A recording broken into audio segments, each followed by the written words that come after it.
பிரதோஷம் என்றால் என்ன? பிரதோஷம் என்பது பாவங்களை தொலைத்து மோட்சங்களை அடைய செய்யப்படும் ஒரு வழிபாடு.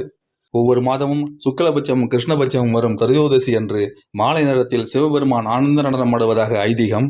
அந்த நேரத்தில் சிவபெருமானிடம் வைக்கப்பட்ட வேண்டுதல்கள் அனைத்தும் நிறைவேறும் என்பது நம்பிக்கை. அமிர்தம் கடையும் பொழுது அந்த விஷத்தை சிவபெருமான் உட்கொண்டு திருநீலகண்டர் என பெயர் பெற்ற நாள்தான் திரையோதசி. அமிர்தம் கிடைத்த மகிழ்ச்சியில் சிவபெருமான் உட்கொண்ட விஷத்தை தேவர்கள் மறந்தனர்.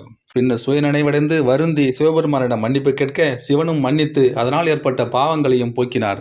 அதன் பிறகு நந்தி தேவரின் கொம்புகளுக்கிடையே ஆனந்த தாண்டவம் ஆடினார். அந்த திரையோதசியின் மாலை நேரமே பிரதோஷ காலம் என பெயர் பெற்றது. தேவர்களின் பாவங்களை போக்கி அவர்களை மன்னித்ததால் அதுவே பிரதோஷம் என பெயர் பெற்றது.